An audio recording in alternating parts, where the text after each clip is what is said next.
What's up, wrestling fans? There's a whole bunch of shit to get to today. With Damian Sandow comments, the Jim Cornette situation with Russo, the restraining order deal, some info on Kevin Owens telling Mike Bennett not to sign with TNA, and then some Raw viewership stuff we're going to get to, among other things. And Jake DeMarco is here with me. What's up, Jake? What's going on, Joe? Before we cut into that, I just want to remind everybody, I want to shout out to the patrons and let everybody know, if you are not a patron yet, go to patreon.com/Joe Crow, because on my Patreon you get bonus videos. You get the Corrupted podcast, 2 hours long. You get it live, and you also get it the next day, where other people are not going to get full episodes. So you get full episodes. There are some teaser episodes on iTunes you can check out. Plus, you get all these bonus videos that I release. Plus the polls that I release that you guys can vote on, and also a new series. There's More Corrupted Podcast, a new series that I released weeks ago, which is WWE 2K. Basically, like matches. Cody Rhodes and CM Punk was the last one. Tonight we're shooting another one. So the last one was on June 13th. About a couple weeks ago, but now, you know, every couple weeks I'll release one of these. Tonight you guys have voted. It looks like you guys want LeVar Ball versus Asen at Camp Crystal Lake. So it's going to take me a little while to make that ring look really good, but I'm going to work on it and get it looking nice. But you can view right now Cody Rhodes versus CM Punk on patreon.com/Joe Show, plus Corrupted Podcast going back. You know, these are all the bonus stuff that come. I'm doing a little bit more frequency of uploading on Patreon. So there will be more coming to Patreon. Hopefully I'm looking for maybe 2 videos a day at this point on Patreon going forward. So we'll see if I can keep to that. 2 or 3. I love when anybody mentions CM Punk as well. Last night, Jeff Hardy just mentioned his name, and it was only because the last time, 8 years ago, he was in a match at the Staples Center against CM Punk at SummerSlam in 2009. Right. So that's all he was referencing, you know, saying the last time I was in this arena. And of course, people immediately hit to the internet, and he mentioned CM Punk. He's returning. He's returning. You know? He's coming back. Well, I mean, you know, we talked about Stone Cold coming back last night, and I mean that's because he was there, but they also had T-shirts for sale that said Los Angeles 316 for sale. Yeah, I mean, there was more. They really goaded people hard with that one. Yeah, there was way more merit to it than usual, but he is so classic for showing up at those events and just being in the back and saying hi to everybody and being like, hey, and you know, there's no report that he came out during a dark match or anything like that, which I thought maybe that would happen.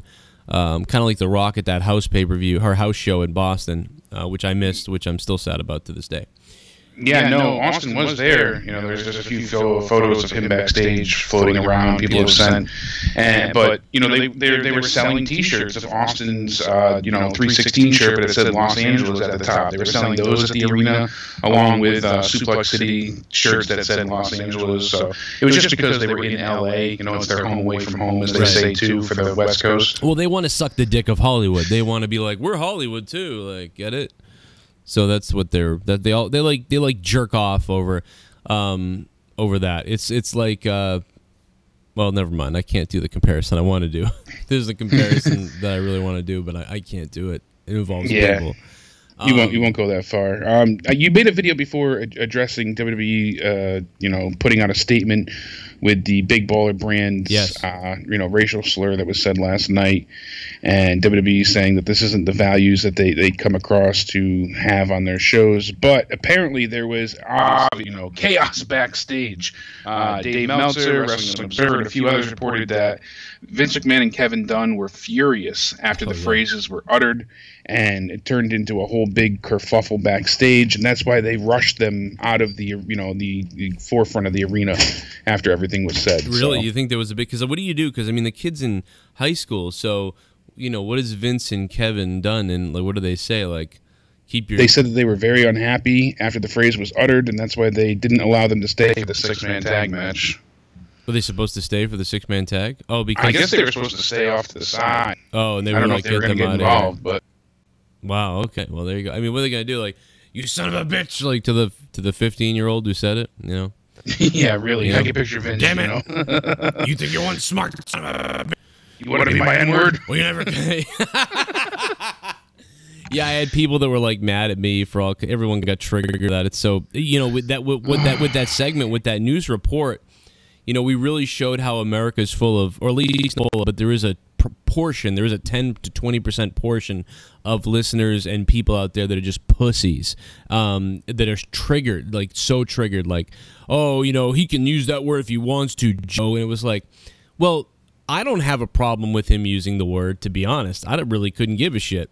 I don't say the word myself just because it's portrayed differently to different people. So since there's such gray area with the word, I try not to like I don't just go around saying that word. So like I don't do it, especially privately. I never say it privately. Yeah, it's not something that's in my dialogue. I mean, I quoted it last night because we were going back and forth. Yeah, like quoting it's okay. Point. But the problem, but the thing is, it's like it's like. The problem is, it didn't matter. It was the N word. It could have been the F word. It doesn't matter. Exactly. Substitute the word. Pretend the kid said fuck. Right. That's what the outrage is. It's not that even that he said the N word. It's just that he said a word that WWE would never want aired at this point on their programming. So it doesn't matter that it was as much that it was a racial slur because I guess he's black or he's half black. So then you got black people that like are like, he has no right to say that because he's not really black. And then you've got other people saying he's real black for saying it. Like, it's just so funny. Like, the communities, dude, there's black people that are mad that he used it. There's black people that are happy he used it. Then there's black people that are mad at him for using it because he's half black, I guess. Or he's not black enough. It's ridiculous in every sense of the way. Fuck this country, bro. Fuck this place. You people are all fucking pussies. The only reason it would be an issue with that particular word, like you said, compared to any word, would be if the Miz or Dean Ambrose or Maurice had said the N-word. Then it would be, you know, and even if a white guy, like some wigger-ass white guy, like the wiggerest of them all, like Eminem was in the ring, and he was like, and he said it and was like snickering and shit like that. Even if he did that, you would still be like, well, the context isn't that bad, you know, unless they were beating a black guy up. Then it would be like, right, because like if a white guy's in the ring and says that about and hopes that a white guy beats a black guy up in the ring, and then he says that, now you've got like a weird sort of awkward, like, what the hell did he mean by that? But it's even that it's so ridiculous. Just pretend he didn't say the N-word. Pretend he said fuck. Because that was just as funny. If he was like, beat that fucker's ass, if he said that, it would have been the same controversy. We would have been like, holy shit, LaMelo Ball or whatever his name is, Marshmallow Ball drops the F word twice. You know, it would have been the same thing. Like, it would have been just as bad. Exactly. In the TVPG era, you know, you're not allowed to swear. That's what it comes down to. And you could make the argument that it's worse if he says the F word. But guess what? If you make the argument that it's worse, he says the F word, then you've got certain social justice warrior at me saying, you think it's worse? You think saying the N word isn't worse than the F word? Do you know what the N word means? I mean, everyone is holy shit, dude. And then the argument that comes between, oh, well, he said it with an A, not a hard R. There's no difference to me. Both are bad, you know. The kid's not a racist.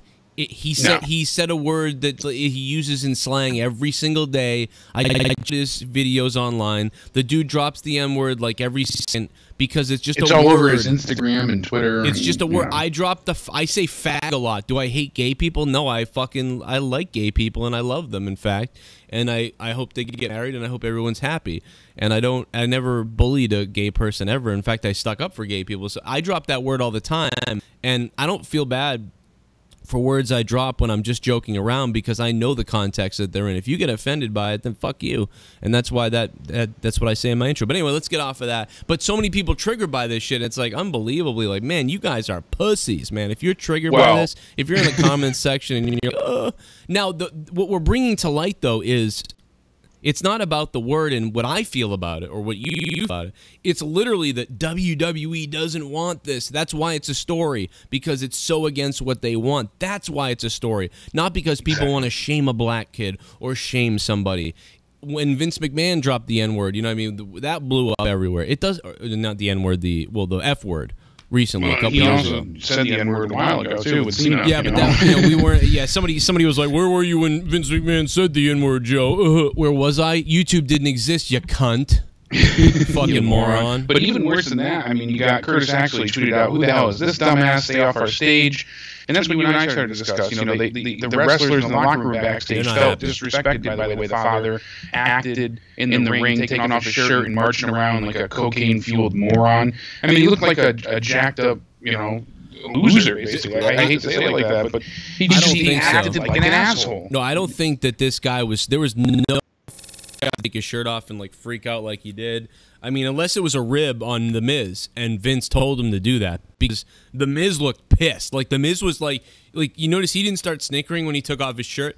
The Miz was like, if he goes a little harder on me, I'm gonna slap the fuck out of this guy. Miz looked pissed, and apparently from backstage reports, they sent out Dean a little bit early. I guess it was, I was wrong. You know, Dean was intended to be sent out with the shirt on. I thought so, but they pushed him out earlier to end the segment. Oh, I'm sure. And I'm sure he wasn't, you know, the Ballers weren't supposed to talk over the Miz as they were, over Dean Ambrose, excuse me, as they were. And I guess the whole thing went off the rails almost right away. Like anything that was planned was not followed, and anything that was scripted, you know, was not read, and for every report that I'm reading, it was just a total freaking disaster. And then you get all the wrestlers backstage that feel disrespected. They don't like it when celebrities come in anyways, you know, typically, because it takes away from their spotlight and their hard work, and especially when people treat it like a joke. I mean, if you look back when Steve-O was there with the Jackass guys, and Umaga laid him out because Umaga hit him with a move and Steve-O didn't stay down, so he actually gave Steve-O a concussion because he didn't stay down. You know, that was disrespectful to Umaga. Yeah, I always love that story. I heard that story on Joe Rogan's show, and it was greatly told on there. But I always thought about that, like, you know, I get that there's no, you know, fuck these guys, who are they coming into our shit? But at the same time, wouldn't you look at it like, well, Steve-O doesn't know our business, so he doesn't know he's supposed to stay down, you know? But wouldn't you know, look into it or ask, or, you know, they're feeling like there's no respect. Well, I feel like they should have told him, like, hey, Steve-O, when he hits you with this move, you got to play dead, bro. Yeah, I mean, it goes both ways. I can see it in that aspect, too. Well, because what Umaga did to Steve-O, what these guys did, is something similar that you would do to a kid in the wrestling business who's been trained, and then you go out and have your first match, and he's in there and he's making you look like a shithead. You know, yeah, it's kind of like a sense of hazing. But this is Steve-O, so you give him a, like, this guy doesn't know, so let's not kill the celebrity because he doesn't know. You know? You want celebrities there in one aspect. And then we said, you know, look at Stephen Amell, who treated it with the utmost respect and who worked his ass off and trained for weeks on end to go ahead and you know, put on a hell of a performance. He wrestled. Everybody was weary about his match with Cody Rhodes when they had the tag match. Yeah. He did a great job. It was absolutely fantastic. Yeah, he did a great job. That. Yeah, no, it's just like, well, obviously there was a different time. I think when celebrities come in now, they would sit them aside and be like, and then this is going to happen, and remember, you know, you have to make it look like you know, I think with Steve-O, it was like they're coming in and whatever, and Umaga probably saw him in the last second, like, okay, this is the guy, and okay, you know, and so Umaga just treats him like a green... like a ragdoll, basically. Yeah, I mean, so I feel bad for Steve-O, though. I think that's WWE's fault for putting him in that position if he wasn't...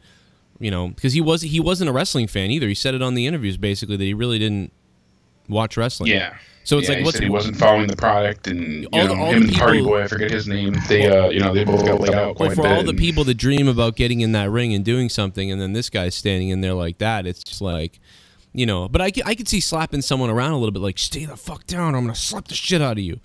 You know what I mean? Like, but he really took a shot. But anyway, we're getting well, the point being to all this is that you know, Curtis Axel was called by the 93X Half-Ass Morning Show with Sean Reuter, and was quoted as saying, "They don't need to be on TV," referring to the Ballers. Get them off. It was embarrassing. Looking at that from my perspective, you know, this is all Curtis Axel saying. It was funny backstage looking at it, but that's not something that, you know, this is my opinion. The kids watch this show. It's a kids program. We took it down to PG-13 and made everything kid-friendly, right? And for someone to come on there and grab the microphone and go off and do something outlandish like this, and you were told, I guarantee you were told not to do it, it's embarrassing. And what's even more embarrassing is LeVar removing his shirt and running around the ring before teasing the fisticuffs with The Miz wasn't intended and planned either. That's what it looked like to me. It looked like the shirt thing, and I think he just went off because he was so excited to be in front of this crowd, and he was like, all right. So he just went off because you're not supposed to, like, the whole point is, oh no, The Miz, the mean trained wrestler guy, is in there with the Ball family. What's he gonna do to them? Oh, Dean Ambrose, I'll stick up for you guys. You guys are the faces. Miz is the heel, and I'm the face. So I'm gonna, you know, deal with the Miz myself, guys. And so the ball, right as things are about to get crazy with the Miz doing something to the Ballers, you know, it should have looked like, you know what I mean, like the Dean is coming out to help or whatever. But instead, I can't imagine they wrote it for LeVar Ball to be like almost ready to beat the Miz's ass, because now LeVar Ball is got up and is threatening the Miz, but now Dean's coming out. Well, why would Dean come out when it looks like LeVar Ball can handle his own shit? But now it looks like the Miz is afraid to fight somebody, a wrestler. So it makes the Miz look like shit. Exactly, you know, and even funnier, you know, other stars are jumping in, like Baron Corbin. You know, they posted a picture WWE did on Instagram saying, "Welcome to the Ball family," or "Welcome the Ball family to WWE LA." And Baron Corbin commented on the Instagram saying, "Sweet, the guy who lost his son millions and millions of dollars," you know, things like this. So other wrestlers are chiming in now, and people are saying, "Oh, it's only part of his character," but they're genuinely disliked the locker room. So I think that, you know, that their sort of gimmick is a little bit of dislike and hate, but I still don't know. But last night they genuinely got it. Like, I don't think that that was the goal, though. You know what I mean? The goal, like, and yeah, when he started being like freaking out, like, "You got me crazy," and taking off his shirt and running around the ring like it was like a Three Stooges thing, like. You know, he just played like the Looney Tunes thing, like da-da-da-da-da-da. But then he punked out the Miz, and then the Miz had to wrestle, and it was like, you know, I don't know, man. It was just weird. It was, the whole thing was bizarre, and then the swear at the N-bomb, it just made, you know, the families that has no self-control, I think, is what you saw. I think that's what you saw. They were made to look like that anyway, if that was scripted at all. But yeah, the Miz's face told the story, because the Miz didn't start smiling or cracking up. At first he did when they first came down, like the Miz laughed at how he ran to the ring and everything. And you can see the Miz was a little bit like, all right. And you know, and the Miz had to keep speaking to keep the thing on the rails to like lead them. He was like trying to lead them with whatever.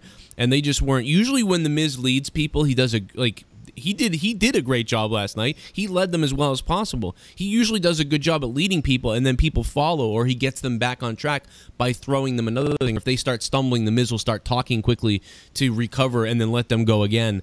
The Miz is really good at that. But last night there was just no saving that fucking crew.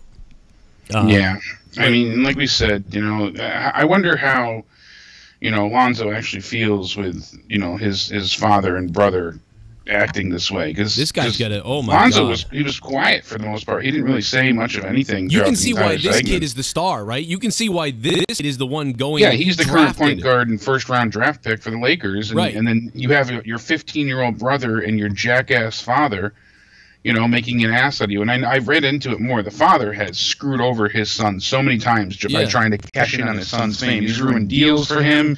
He's cost him, as they said, that wasn't a joke, millions of dollars in advertising and you know, being signed to companies. It's just a, you know. This kid's got to get away from his dad. I mean, it looks like the dad and the younger kid are clowns right now. And it looks like they're trying to vicariously live through the talented son, you know. Yeah, and I get that happens, and I would be pretty, like, you know, a little bit jealous too, probably, because of, you know, when you have a, anyway, we got to get off this topic, but anyway, it was a fucking shit show. I don't blame the kid. I mean, really, I mean, yeah, it's his fault. I mean, hopefully he learns from this. I mean, but he is a kid in high school who, it's not like, you know, whatever. So, whatever, shit happens. It was a live mic. The WWE put him out there. You know, they should have maybe done some research on this first, or remembered to, hey, have the finger on the button, guys, on the mics or whatever. I don't know, whatever. Let's move on. Maybe there's one other thing we can cover. I really quickly, Sheamus is apparently going to be set away from the WWE ring for a while. What? He's going to start commencement on shooting a new movie. So, you know, they're the tag team champions, so I'm not sure how this is going to work, if they're going to take the belts away from them as of Great Balls of Fire or what. But ooh. Josh Duhamel announced this week's episode of Raw that he will direct his first movie called The Buddy Games, which will feature Sheamus alongside actor and comedian Nick Swardson. Wait a minute. The movie is another film from WWE Studios. And did you say the Buddy Games? Did you say the Buddy Games? Yeah, The Buddy Games. Is this like, so Nick Swardson's going to bury his dick in Sheamus's ass? Is that what you're saying? Probably. I love Nick Swardson, but he is a creepy-looking bastard. He's funny as hell, but I used to love him on Reno 911. Oh my God, you're right. He was on Reno 911, Grandma's Boy. Roller skates. Yeah, I forget the name of the character he played on Reno too. Yeah, he was like a gay skater, right? Yeah, the prostitute. He always wanted to fuck Dingle, I feel like. Yeah, oh yeah, every time. So Sheamus is set to miss all of August and possibly more, at least up to 6 weeks. They're saying. So he's going to miss SummerSlam. Yeah, so they're saying it remains to be seen if the Raw Tag Team Championship changes hands before the Celtic Conqueror departs to be part of his 8th film. Well, then you're gonna have to step up the revival with the Hardys, I guess. Well, that's what I'm thinking. I mean, I'd like to see anybody else face the Hardys at this point. So the Hardys are more than likely going to recapture the tag titles then at Great Balls of Fire if this is true. So, also a little side note, they went ahead and they made a mistake last night. They actually called Cesaro Sheamus and Sheamus Cesaro. So Cesaro wasn't too happy. He said, just a heads up, the one with the mohawk is Sheamus. You know, throwing a little dig towards the announce team. Well, it looks like let's move quickly because I know you got to go.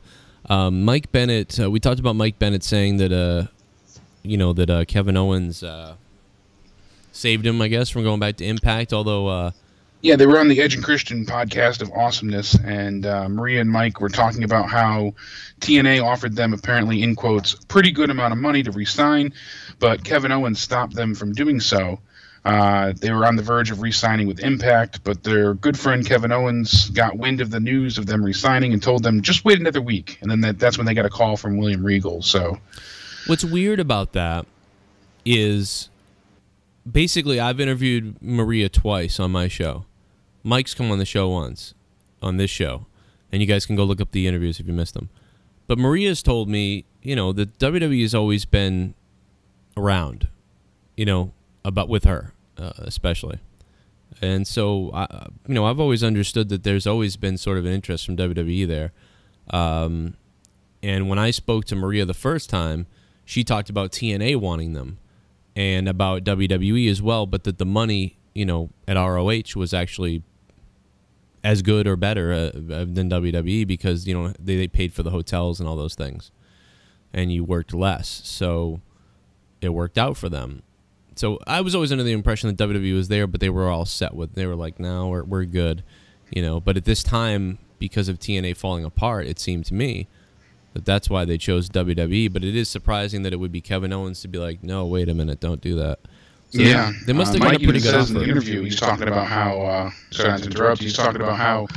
This is basically his end goal. Maria's already conquered the WWE, but he hasn't, and this is what something he wanted to return, make a name for himself, and this is where he wants to finish his career. So he doesn't want to go back to what he was doing. This is where he wants to, be, stay, and finish. It's hard to imagine that like 6 months ago, I was calling a Mike Bennett match with Mike Russell in Brockton, Massachusetts, at Top Rope Promotions, and Mike went off the rope, and the top rope broke. And he like spilled out onto the floor. And I can't tell you, man. Mike Bennett rolled on his head or on his shoulder. He ended up being all right, but it was just a crazy match. And I still wish we could get that on DVD. It still hasn't come out yet. And it was wild. I got to do the announcing, and I've done a lot of stuff, a lot of matches for Mike Bennett. So it's like surreal to see. Kofi Kingston, I wrestled him. So when I saw him show up in the WWE, I was kind of like, whoa, like this is kind of crazy. I would say this is the second biggest time, the second most like starstruck I've been by being like, wow, I worked with Kofi Kingston, and all of a sudden now he's on Raw, and now to think like, wow, I've called so many matches of Mike Bennett's or been around him so much, and now he's in the WWE. It's like shit, man. You can like, it's weird to see someone's. I see so many wrestlers the dreams don't come true, or they work hard and they don't go anywhere, but then some that do, and it's wild. And like Flip Gordon, Flip Gordon. 2 years into the business, and his uncle is the one who hit me in the head at hockey, and I've known Flip since he started, and he gets signed to ROH a few weeks back, and we just had him on the show a month ago, and just like to see all these people moving up, and it's just crazy, knowing Sasha when she was down here, and then like Sasha gets signed, just to see all these people, it's like, it's bizarre. It's like, I just think like, man, I wish I never. I wish my ex-girlfriend. I wish I didn't start drinking and losing my mind because my ex-girlfriend could have, stuck with this wrestling stuff. People seem to be going places now, especially around here in Boston. But it's awesome to see Mike on there. I just hope he gets to do what he can do, because he's a guy who won't blow everyone away with his like amazing, like he's not going to be like a Nakamura or something like that. But he's going to be a very, very entertaining on the mic wrestler character. And he's a good wrestler too, so it's like he's like he's always a safe bet. He's good in every aspect. He's not the best ever. And that's not a knock on him though, because he's so talented in so many ways that like he doesn't have any weaknesses. I feel like he's good in every single category, on the mic, backstage, creatively, you know, designing matches, ring work, psychology, execution. You know, like everything is top notch. He's not the greatest of all time, but he's great in every single way possible. So I just hope they let him like let's see what can happen here. You know what I mean? Because he can. Yeah, he wrestles. I mean, it reminds me of like a Triple H style. Like when Mike Bennett wrestles, it's like when he has that emotion involved and he cuts good promos, and then they have a really good match psychology wise. Man, he can kill it. He can nail that thing. He's not going to go out there and be Will Ospreay, though. You know what I mean? Like I'm not. Exactly. He's not going to go do some monkey flip off something.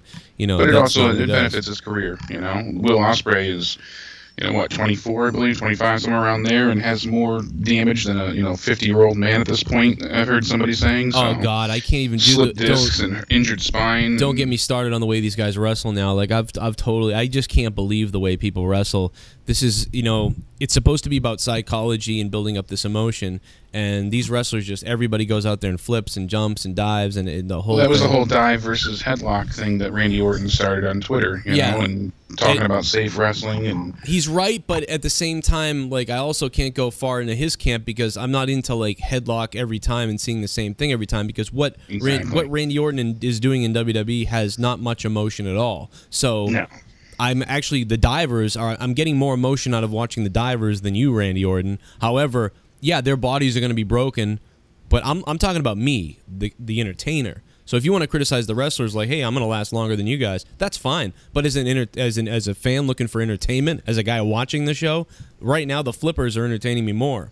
But absolutely, I also think too many people are flipping and diving and just doing these crazy matches and stuff and not focusing on emotion.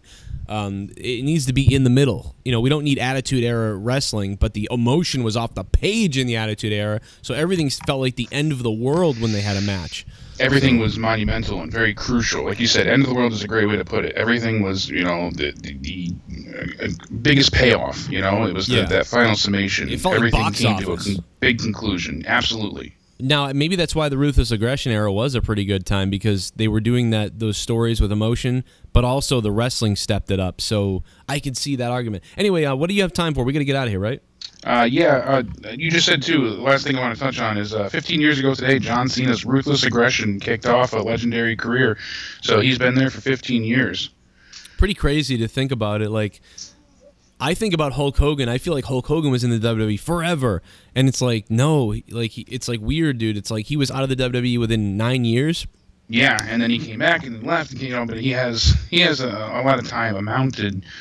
When you add Hulk Hogan probably has straight through. Hogan probably has like 15 years in the WWE total, like 16 or 15 years. That'd be interesting to find that fact out. We'll find that out some point. I'll look it up. Yeah, we'll have to look into that. But WhatCulture.com posted a good article talking about these 7 overlooked matches of John Cena's careers that his haters usually ignore.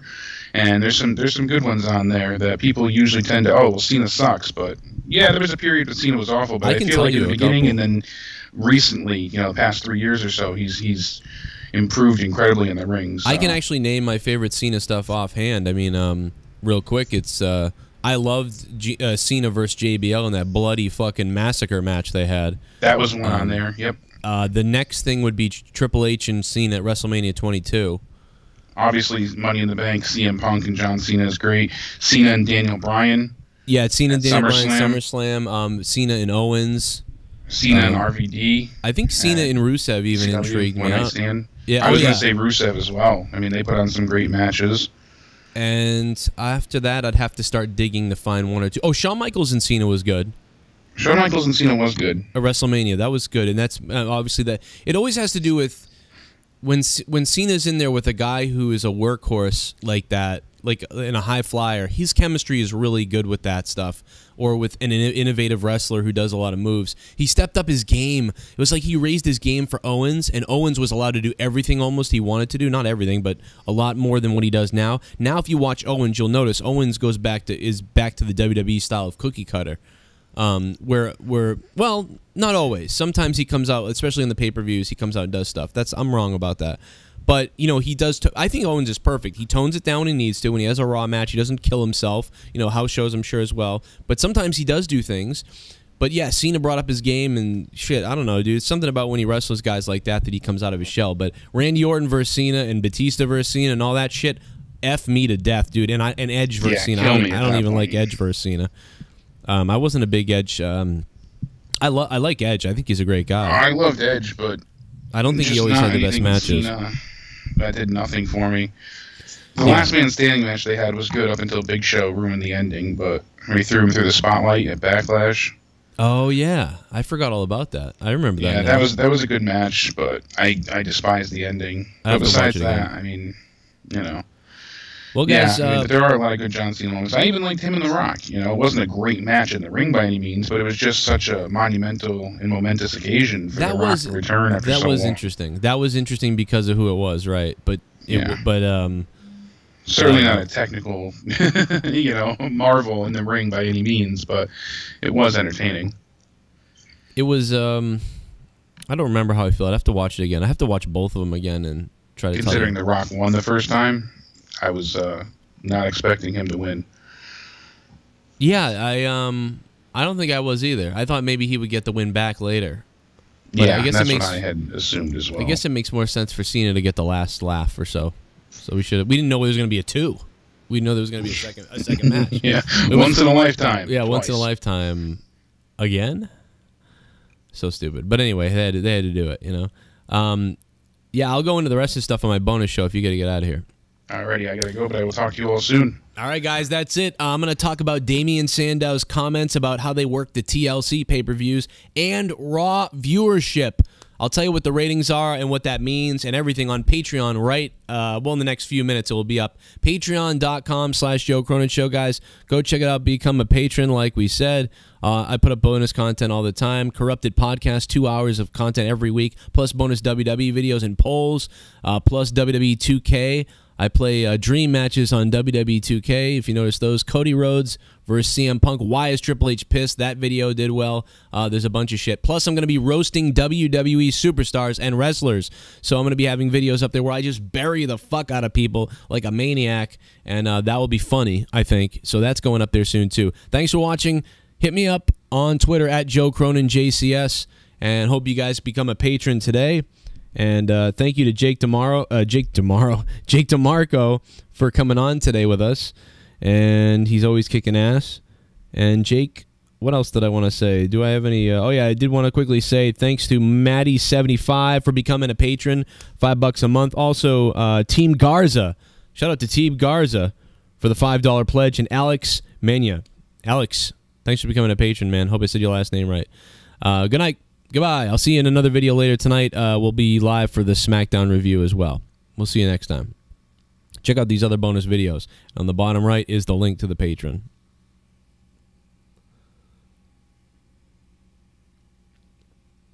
I'm burning up in your love, your love. I'm sorry.